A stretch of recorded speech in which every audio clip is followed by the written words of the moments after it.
afternoon, everyone. Some of you I've seen already today a number of times, and others of you are just joining us. We're doing multitasking today, so I'll try to get everything in order for you, so I can tell you what it is we're doing and what we're a part of and who to thank, etc., etc. So welcome, first of all, welcome to the first lecture in this year's series of critical thinking in religion, law, and social theory.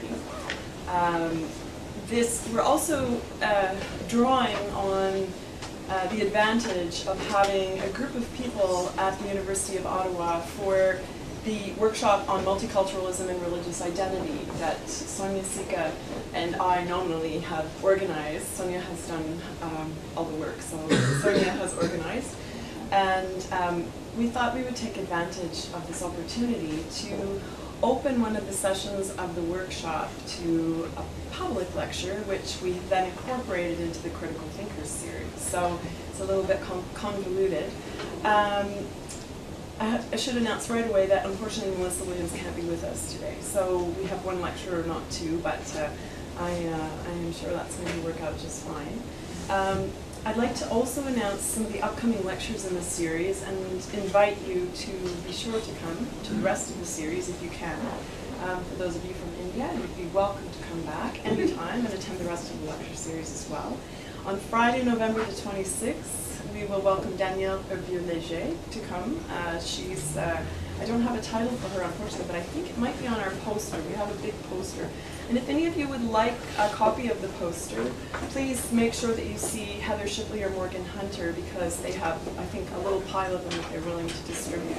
On Friday, February the 11th, we have Kim Knott coming. On March the 4th, Jeff Spinner-Halle. And on Friday, April 8th, Laila Ahmad. So we have a fantastic lineup again this year, and we're actually already working on next year. So those people who said, no, I can't possibly come this year, but I'll come next year, I've decided to take full advantage of that loose statement and nail them down for dates next year. So welcome to everyone. As always, I'd like to extend a special thanks to the graduate students in the Department of Religious Studies who are faithful attenders to the series and ensure that it continues to survive and thrive. And to those of you who are faithful attenders from outside of religious studies, welcome as well. And if you're new, I'd encourage you and invite you and ask you to come and support the series for the rest of the year. So thank you so very much for coming today.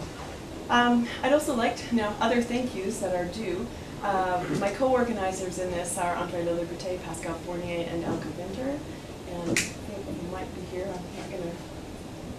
I think some of you know them anyway. I don't see them, so I don't want to. And Sonia Sika, of course.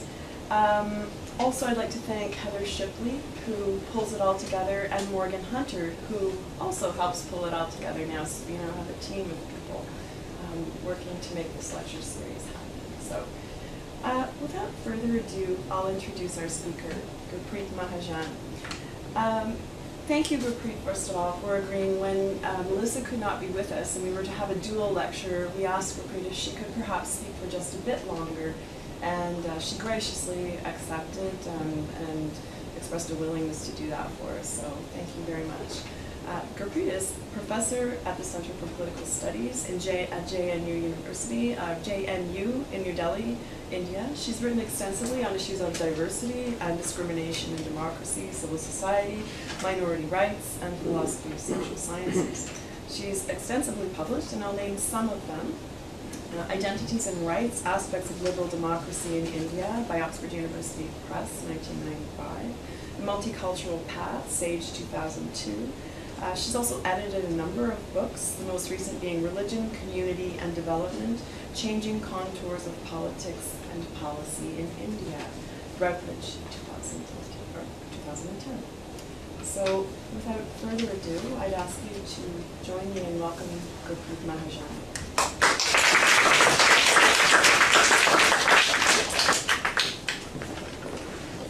Thank you very much, Laurie. I'm delighted to be here, and I'm very grateful to Sonia and Laurie for facilitating this and bringing me over along with many of us from India for this wonderful conference on multiculturalism and religious identity perspective from Ottawa in India.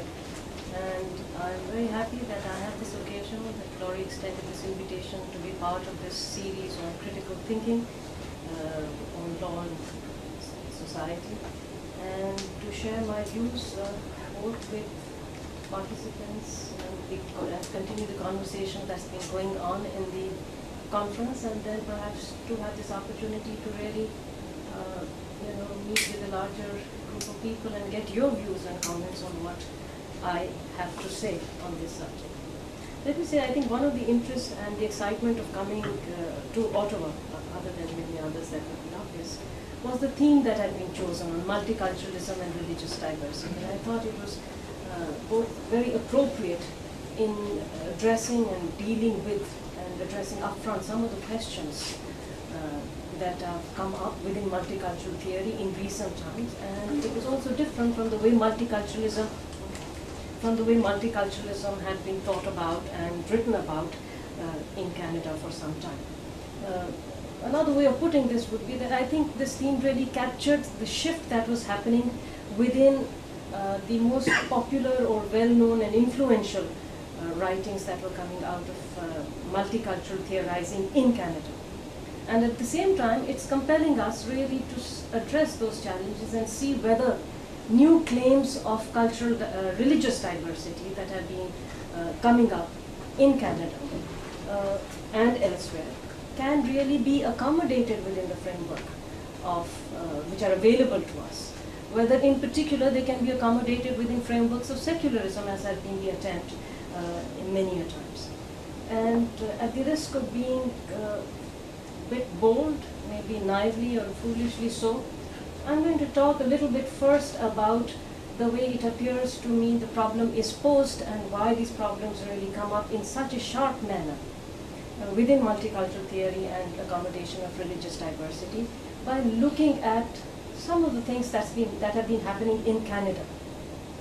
But my starting point is India, and I know that perhaps some of us haven't spoken sufficiently on India. I will come back at length to talk about how issues of religious difference and diversity, other kinds of diversities other than religion, do get dealt with in India successfully or otherwise. But bear with me, and perhaps there's some merit in looking at an outsider's point of view, as sociologists remind us, to see how it appears to somebody who doesn't belong here and yet has perhaps, I find something very striking about some of the discussions and the silences in the discussions. I think by now already we've all come to accept that there are many different kinds of multiculturalism and many different theories of multiculturalism, but the ones I have in mind really are the most influential ones that have come from Canada, from theorizing in Canada, and I have people like Will Kimlicka and Charles Taylor in mind in particular. I think one of the striking things about multicultural theory as it emerged from Canada was that this theorizing, these theories really emerged around discussions of two kinds of groups, cultural groups, indigenous people, and of course the francophone populations which were located into that. They were not dealing, the point I want to make is that they were not really dealing with religious groups and religious diversities and differences. So when multiculturalists of this kind, Kimlicka and Taylor, first began by talking about the value of cultural diversity, they had fairly different kinds of cultural communities in mind than the religious groups that we are beginning to talk about and finding ways of accommodating. And just to jog everyone's memory a little bit, Kimlicka spoke about national minorities.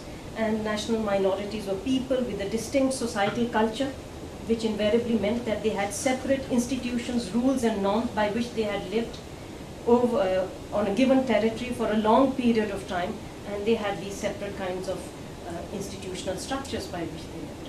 And Charles Taylor, of course, linked culture to language very centrally, and because language is, of course, the necessary mode necessary for expression of one's thoughts and ideas, and something which then becomes the basis of a social existence of the self, as well as existence of a person as a self-defining person, because you need to communicate and express yourself. So language really becomes, in this sense, a critical factor, a pillar of one's identity. And the world created by a community of language users is seen then as a cultural domain which has a special significance and a value for the self. And it is for this reason that it was valued, and then there was a discussion about really why we need and how we need best to protect and promote this kind of cultural difference and diversity that is being spoken about.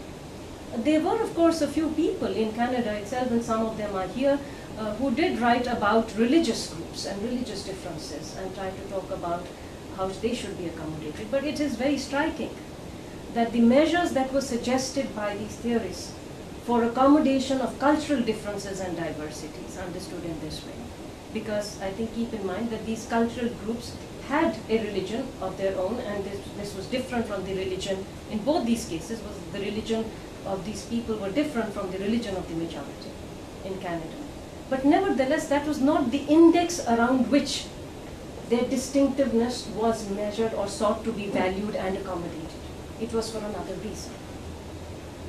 Those who spoke about religion and the difference that religious groups brought with them into the public domain, people like Melissa, if she was here, or Joseph Karen, so Jeff, who is coming later on, or Abigail here, etc., people who wrote about it, were not talking about special measures for accommodation of these minorities of the same kind as were being suggested for the indigenous people or for the people in Quebec, in the francophone populations in Quebec. The right to self-governance, for instance, was not really suggested. It could not have been, perhaps, because the religious groups were not territorially located. But to me, what is striking is that they were not also suggesting separate representations for groups of this kind. The issue was really we need to be sensitive to their difference, because if we are not, then somehow they will be left out of the public domain. And I think there was this concern for religious groups and communities, but multiculturalism typically, the discourse of multiculturalism typically as it emerged in Canada, really was not talking about the accommodation of religious minorities. And I think this is a very, and today of course we have a completely different scenario. We have a situation where I think there is a continuous plea to think about the concerns of religious minorities, and perhaps the votaries of multiculturalism in Canada today are the strongest, I shouldn't say supporters, but certainly those who are arguing in favor of a more positive attitude towards accommodation of religious minorities. And this, I think, is a very big shift. I think what is equally significant is that religious minorities are beginning to present their claims in the language of multiculturalism. And I want to say, explain this by saying that, of course, at the core, multiculturalism was valuing cultural diversity. But in the process of making an argument as to why cultural diversity is valuable, they provided a series of arguments. And I will just draw attention to 4 such arguments, which I think subsequently were appropriated by religious groups and communities to make a claim for accommodating their difference in the public domain. And the 4 arguments that I want to highlight in this respect are, the first, of course, the idea that individuals are members of communities, and communities constitute, at least in part, who we are. And these memberships are important to people, and therefore they have a value, and this is something that we cannot ignore. So the idea that community membership is valuable. The second argument that multiculturalists made was an argument which suggested that